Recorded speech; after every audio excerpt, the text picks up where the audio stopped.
How's it going, guys? It's about 12:45 here in downtown Hershey, Pennsylvania, here on the east coast of the United States. Just walking down to my shop here. Got to change the menu card here, but so this is it. You can already hear the coasters over there, Hershey Park. I don't know if you can probably see that. So we're gonna do something today. We got to get new business cards too. So I changed the name now to Cineposh Organic French Bakery. So let's go in here and see what we can get into today. It's Saturday. Let's bake. I was born and raised in the town synonymous with chocolate, Hershey, Pennsylvania. So it should come as no surprise that chocolate has always held a special place in my heart. And in fact, it's one of the most universally loved ingredients the world around. It's probably, possibly, maybe second to vanilla. Maybe. And I would debate you on that all day long. But in my opinion, one of the most absolutely incredible things that you could do with the ingredient chocolate is the French patisserie masterpiece Tarte au Chocolat.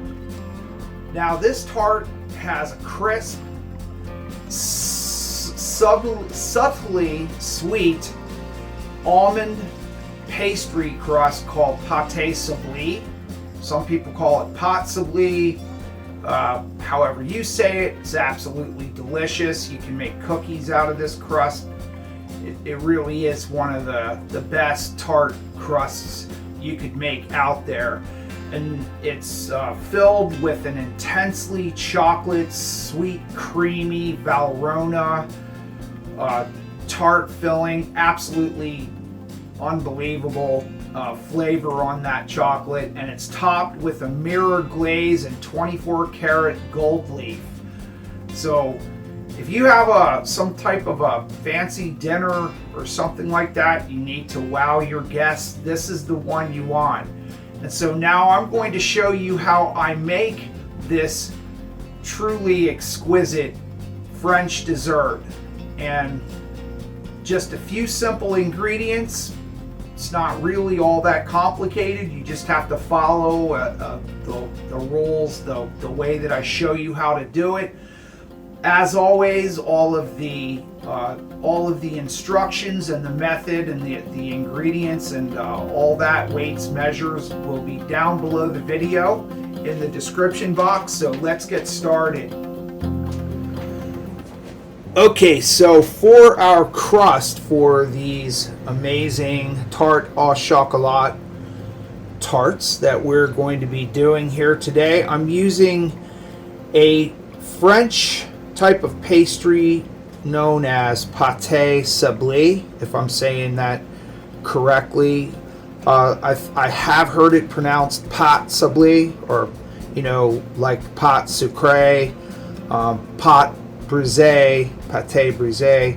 And what those are three different main tart shell, pie shell doughs. You can also make cookies out of this dough that I'm making today. And I'll just tell you the difference here real quick with between pâte sablée and pâte sucrée, or pâté sucré, however you say it. Pâté sucré is just a sweetened short pastry that you can use for any type of tart or pie that you would like a sweet dough. And then the pâte brisée is unsweetened, is just a flaky pie dough, flaky tart dough made with butter instead of the lard or shortening that is is used here in the United States more frequently for pie doughs. So now, but this one that I'm using here is called a Pate Sablée, and the difference between this one and the others is that it includes almond flour. This is Bob's Red Mill skinless almond flour, and you are using it's important if you can get it. This is a type of 82% unsalted butter. If you can get this type with the 82%, it's definitely going to make a much nicer crust for you for these tarts. We have the organic eggs here. Definitely can recommend using the organic eggs. These are definitely healthier for you. Some salt, confectioner sugar, and of course I'm using the this is the King Arthur organic all-purpose for this. You can also use organic pastry flour for this if you're using organics. And then lastly, it's going to get some of this vanilla bean paste in here for some extra flavor for this dough. So now let's just get started on this. Oh, and in case I didn't mention it, I definitely would recommend freezing your butter cubes for this, or just make sure that they're very cold when you start. If it's warm in your kitchen, definitely just throw this butter in the freezer for a little while before you start mixing this dough. It'll definitely help you out for this to come together properly. The first step to this Pate Sablée is we're going to sift together all of the dry ingredients here in no particular order. Just sift all this together real well. You might want to sift it twice even, but just start sifting together the all-purpose flour, almond flour here, and the confectioner sugar.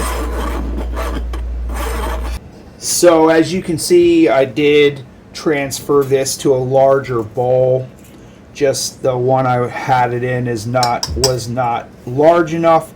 So then after you get everything in there combined, and I forgot to mention also, don't forget to get the sea salt in these dry ingredients as well. I forgot to mention that, but you do need that salt in this dough as well. And after you get it all sifted, then you can go in there with a wire whisk. And we're just going to be doing this whole recipe by hand. I prefer to do tart and pie doughs by hand unless I'm making a truly ridiculous amount. So just cube up your butter here and make sure it's nice and cold, and then dot all that butter into your dry ingredients. And I like doing it this way by hand usually, just because I feel like it gives tart and pie dough the best end texture. The texture of the dough is just, I don't know, it's more tender. I think that, get your hands in that, and it definitely makes a difference. So then you just want to, using this kind of motion between your fingers and thumbs, just go in there and smash that cold butter into the dry ingredients.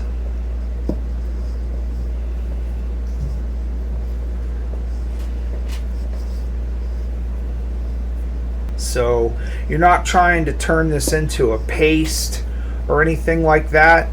You're just trying to cut that fat into the dry ingredients, and you should still see, when you're done, you should still see small little pellets of butter throughout this dough. That's when you know you've got the right texture on it. The recipe that I'm going to give you for this Pate Sablée, it's very important that you take the time to carefully measure out all of your ingredients down to the last gram and follow the directions precisely, and you'll get a good result on this every time. Okay, so once you get your texture to the point where you can squeeze it together like that and it stays together, and you still see there's butter in there, you can see it. It's not all completely creamed in to the dry ingredients. So it's kind of, I guess it comes with experience more than anything. You just got to feel around for it until it's almost to the texture of wet sand, but not quite. So now at this point, I'm going to add in the egg yolk, and your egg yolks can be cold. It doesn't really matter. These have been sitting out for a little while. I don't really think it's going to make that big of a difference either way, but we're trying to keep things cold anyway, so I don't think it's going to matter that much. So then I'm going to put in some of this lovely organic vanilla bean I found recently at our local grocery stores, and I'm putting 1 teaspoon into this. So then at that point, should have everything in there. I'm going to take the spatula out of here for now and continue working this just with my hands. And the reason why I'm doing this by hand is because I don't want to overwork this dough at all. I'm not trying to develop any gluten in here. You want this dough to have a rather short, lightly sweet texture. It's really quite delicious. As I said, you can make cookies out of this dough as well and dip them in tempered bittersweet chocolate. It's amazing. Usually when I do these as cookies, this Sablée cookies, I'll add just a little bit of baking powder to it, or baking soda, maybe to this much. If I were making cookies, I would put a half teaspoon of each, maybe half teaspoon of baking powder, half teaspoon of baking soda.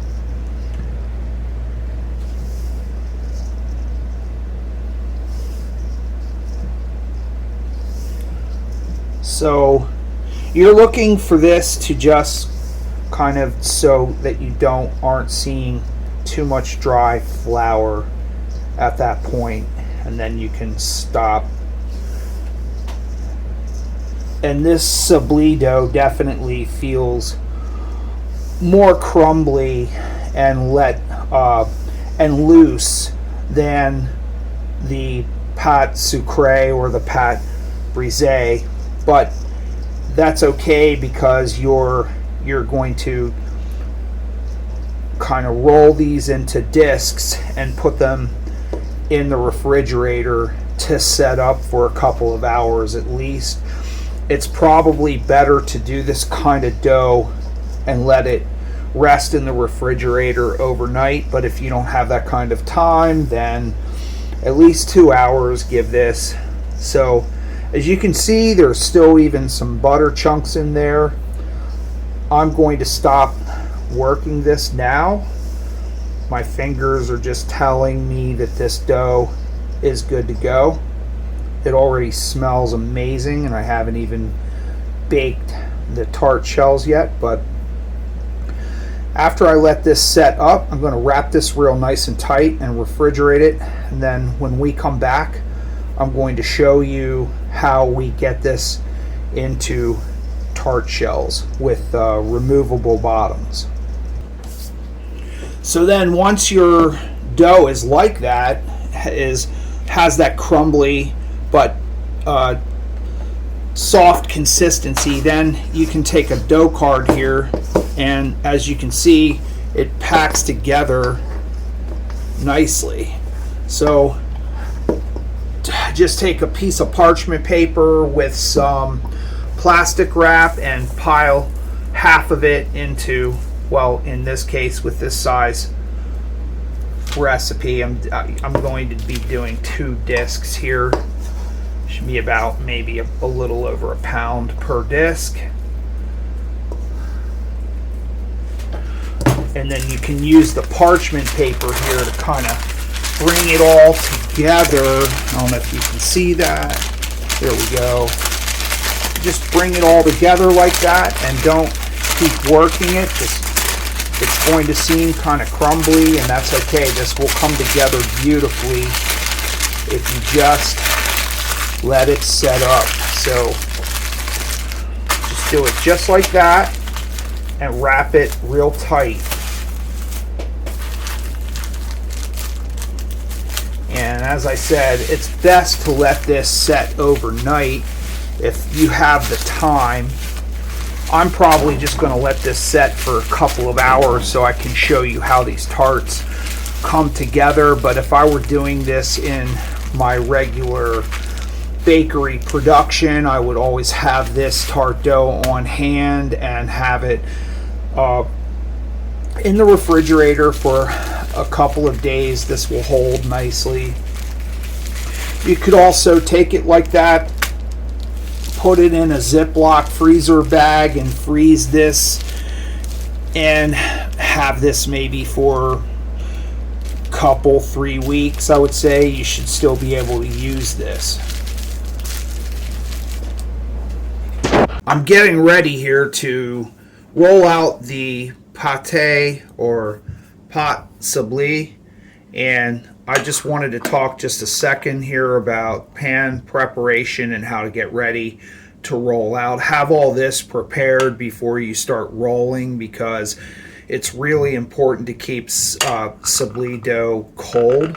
So go in there with some melted butter and grease your tart tins, if that's what you're using, with the removable bottom. That's, for most baking of tarts like this, I like the fluted crust, even though it is a really neat application when you have those pastry rings that are kind of just, there's none of this. It's just kind of like a ring. But I like these for these tarts. It's a little more decorative. So also you're going to need some circles of parchment already cut out, and I just put a piece of parchment down in a bowl and draw a circle and then kind of crinkle that up there.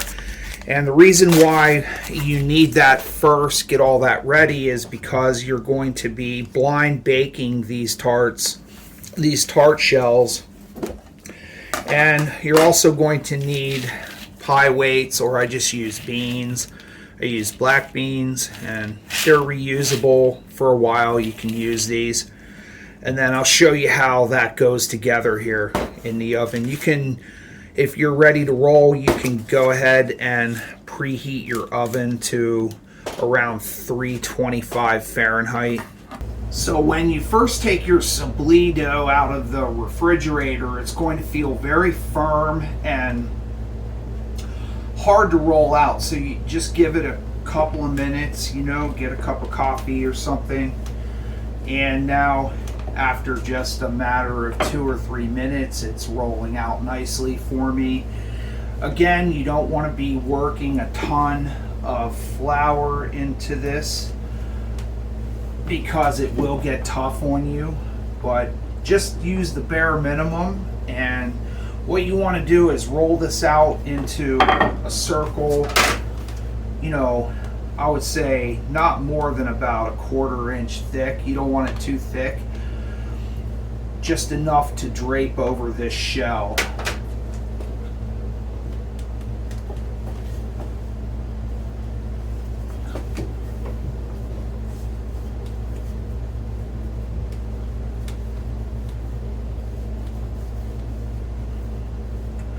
Try to roll it out into a nice even thickness, about a 1/4 inch thick.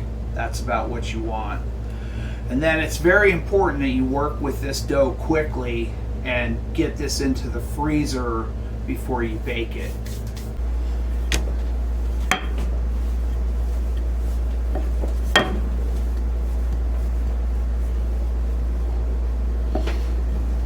So you can make it a lot easier on yourself using a bench scraper here and just kind of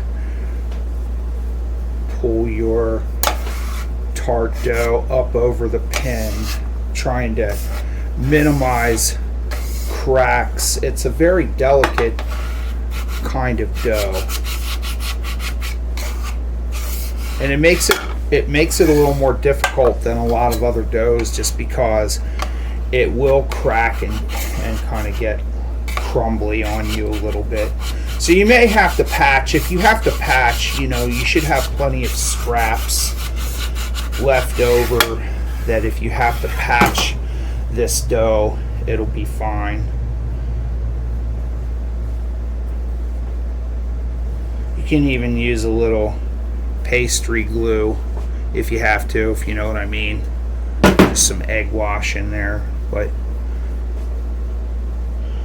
just drape the tart dough down in. Definitely don't want to go stretching it or anything like that. Just kind of drape it down in. And as I said, it is expected to be kind of, at this stage, it's very soft and it's crumbling apart. So you're going to probably have to patch in some pieces, but it's not a big deal. It's going to take the form of the tart shell no matter what. So you just press it into the sides like this, and you can go in here. If you see, you have like right here, I have a little bit of cracking, so I'm going to, or if it seems thin, hopefully you got your dough rolled out to a pretty even thickness. But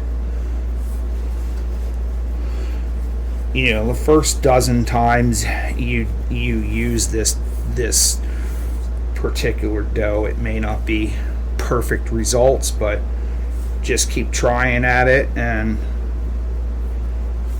you'll get good. So once you get it like that, where it's nicely in there, and you buttered your tin, and now at this point I'm going to go in here and dock this dough with a dinner fork, or if you have one of those dough dockers, that's even better. So just dock this.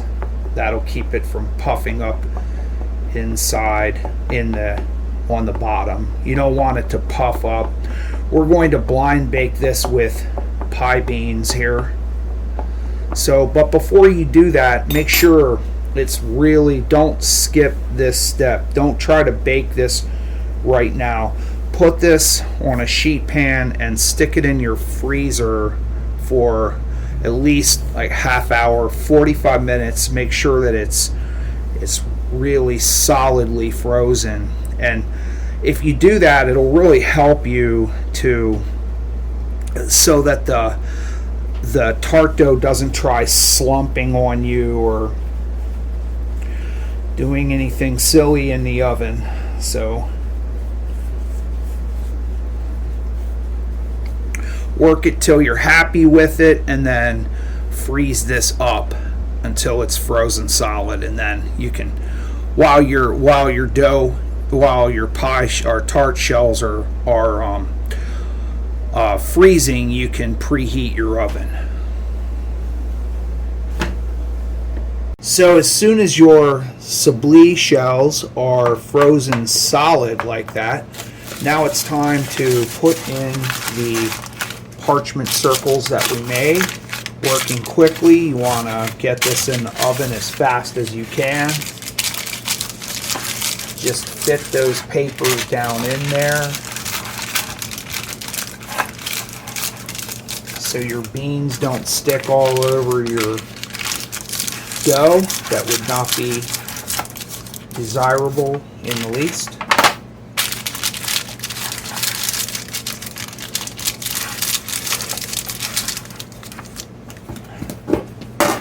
Then you just have to go in there with enough weight to keep the dough from puffing up too much or slacking too much.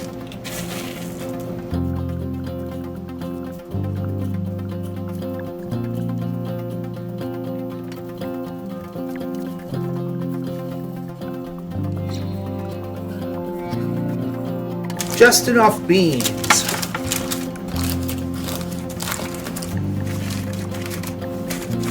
Okay, so what you want to do with this, you want a 325 degree Fahrenheit preheated oven, and you're going to go 15 minutes or so with these beans in, and then remove all of that and give the Sablée dough about another 5 or 10 minutes or so.